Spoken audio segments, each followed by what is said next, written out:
Halo, bertemu kembali dengan Bapak Mardi Panjaitan. Hari ini kita akan melanjutkan pembelajaran kita. Baik, selamat pagi anak-anak Bapak. Selamat pagi untuk kita semua. Hari ini kita akan melanjutkan materi pembelajaran kita di kelas 12. Kalau minggu lalu kita sudah belajar tentang taktik dan strategi dalam pola penyerangan maupun pola pertahanan dalam permainan sepak bola.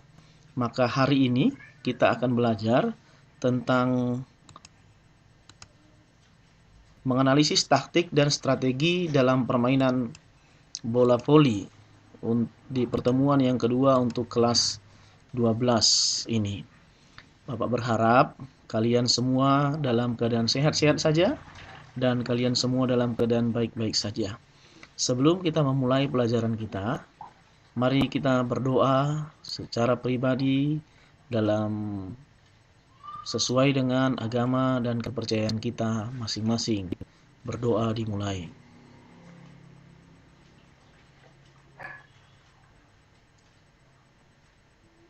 Amin. Terima kasih. Nah, kita akan masuk ke materi pelajaran, yaitu analisis taktik penyerangan dalam permainan bola voli.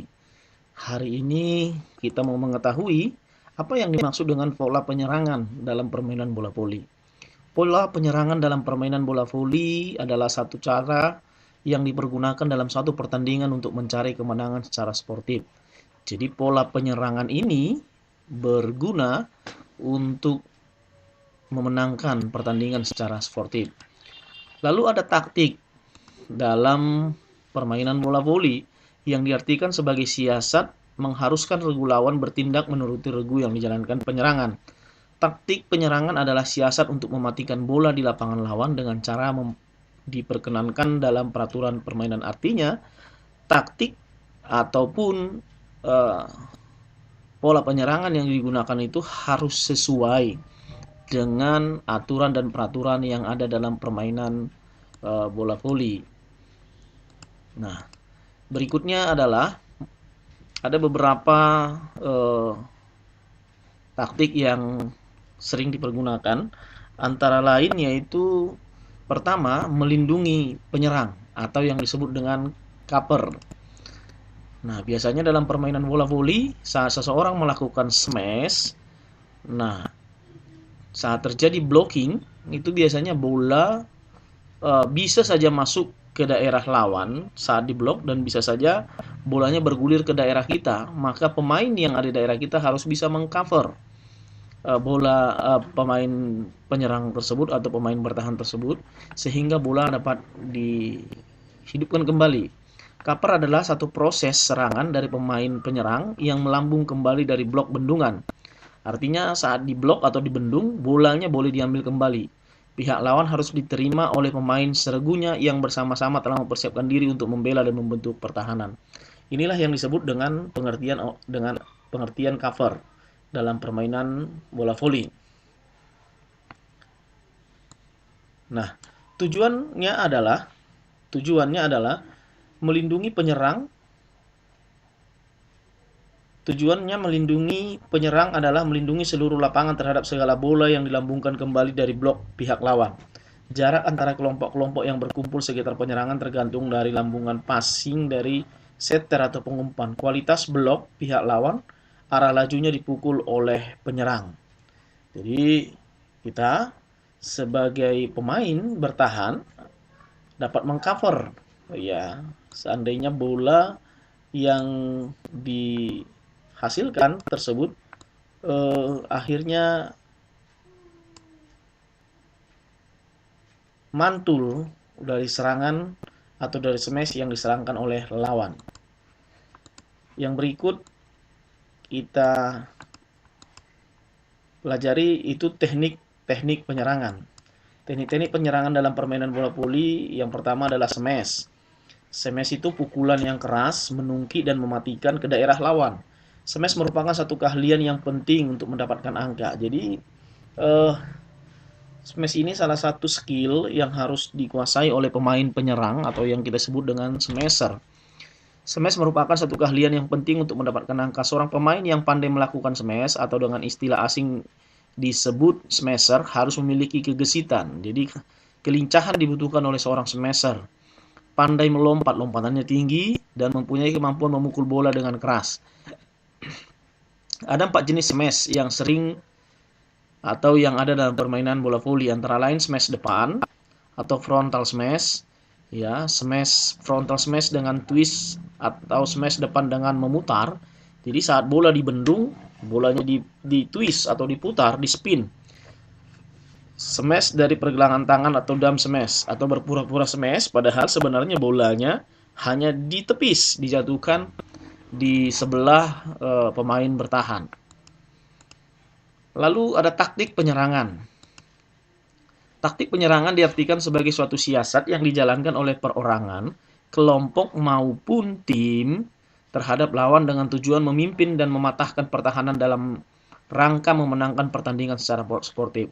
Jadi ingat bahwa semua taktik strategi yang dijalankan tersebut harus sesuai dengan aturan, harus sesuai dengan peraturan yang ada dalam permainan bola voli. Jadi tetap harus sportif. Kemudian ada pola pertahanan dalam permainan bola voli. Taktik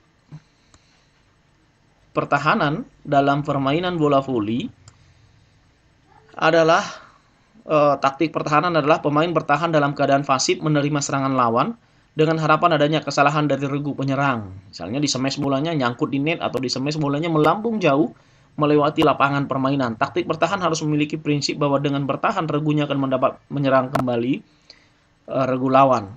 Pertahanan dapat dibagi menjadi 3. Jadi pertahanan dapat dibagi menjadi 3 dalam permainan bola voli, yaitu pertahanan di atas net atau yang disebut dengan blocking. Lalu pertahanan daerah tengah, ya, dan pertahanan daerah lapangan belakang. Dalam satu pertandingan, suatu regu mungkin menggunakan beberapa sistem permainan atau kombinasi dari pertahanan-pertahanan yang ada. Beberapa bola dan beberapa tipe pertahanan. Hal ini dilakukan karena bola yang datang dari lawan selalu berubah-ubah.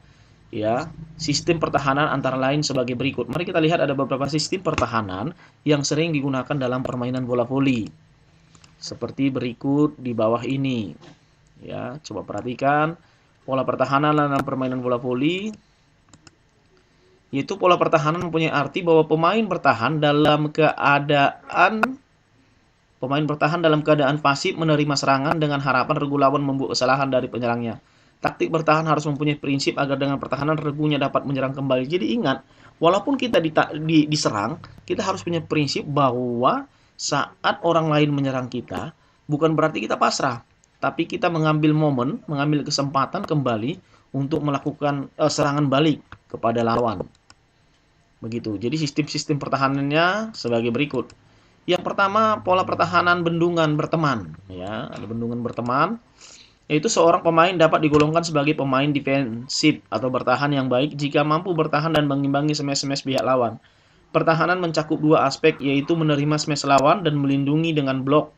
Jenis-jenis pertahanan yang paling penting adalah harus menerima bola dengan kedua belah tangan dengan posisi berdiri, sehingga bola bisa dikontrol, dijinakkan kembali sehingga kita bisa membentuk pola penyerangan kembali kepada lawan atau daerah lawan. Taktik-taktik bendungan atau blok yang lazim terjadi atau yang ada adalah, kita perhatikan,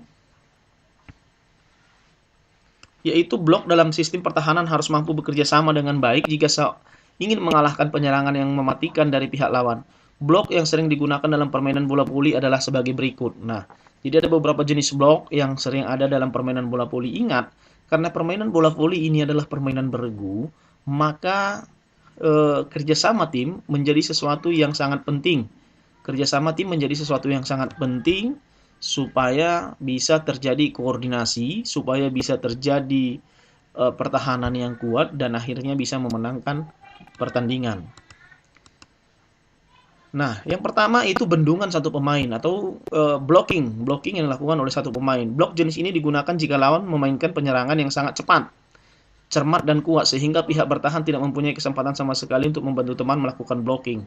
Nah, ini biasanya terjadi ya, kalau pemain lawan langsung melakukan smash, ya tanpa melakukan pola dan langsung melakukan serangan yang cepat. Lalu seorang pemain bertahan haruslah mampu melakukan bendungan terhadap serangan-serangan yang dilakukan oleh lawan. Nah, perhatikan gambar berikut ini.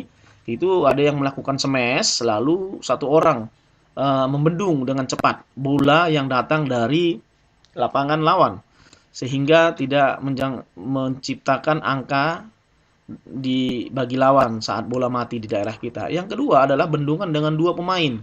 Jadi kalau tadi satu pemain, sekarang dua. Ada dua pemain yang membendung bola tersebut.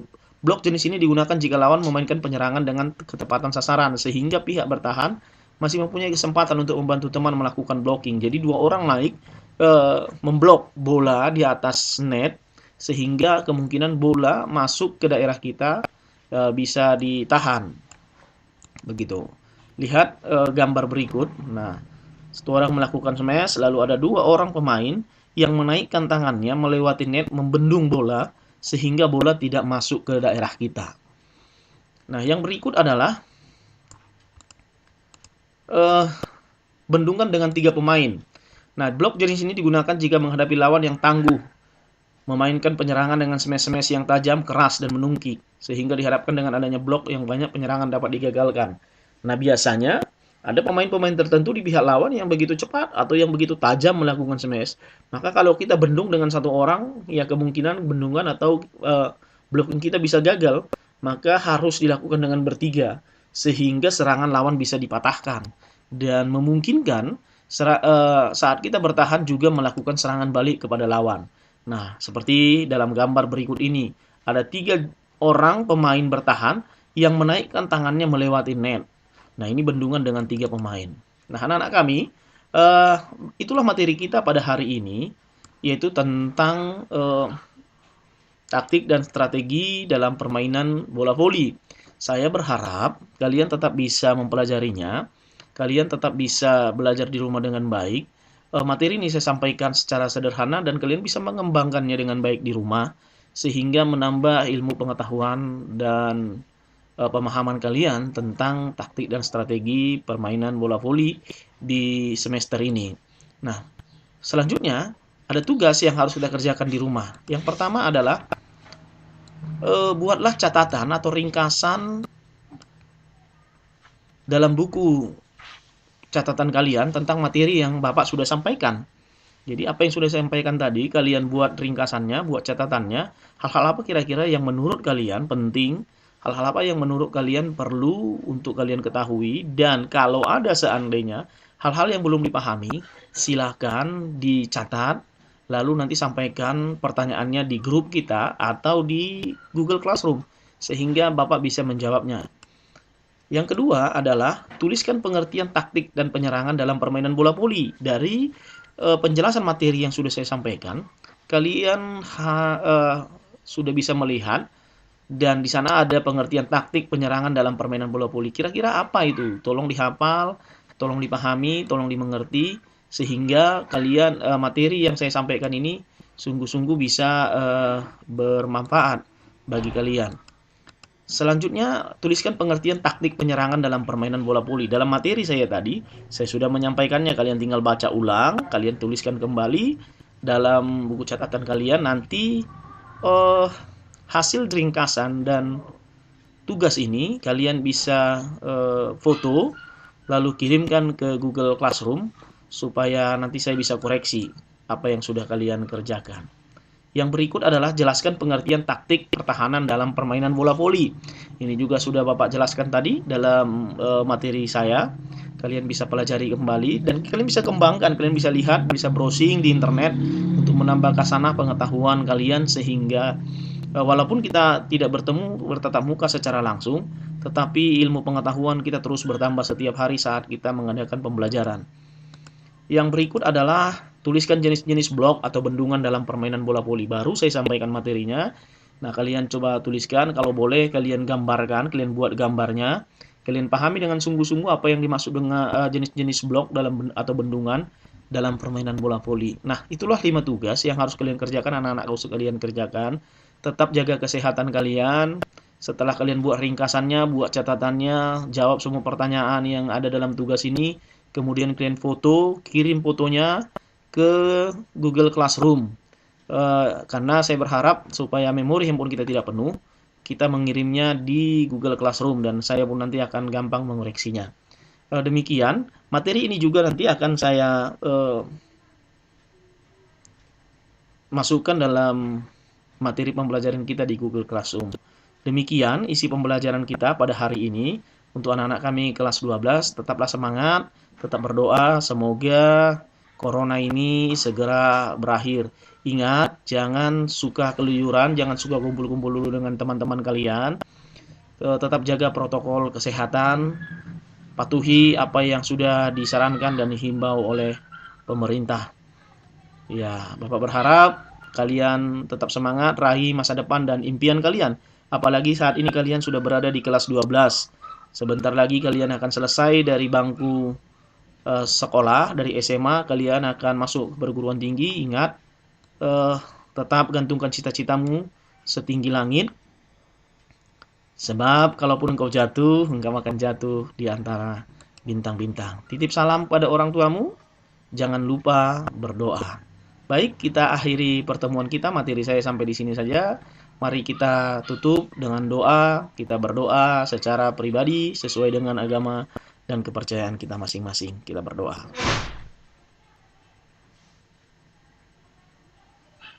Terima kasih, sampai ketemu di minggu yang akan datang. Tetap semangat dan tetap belajar.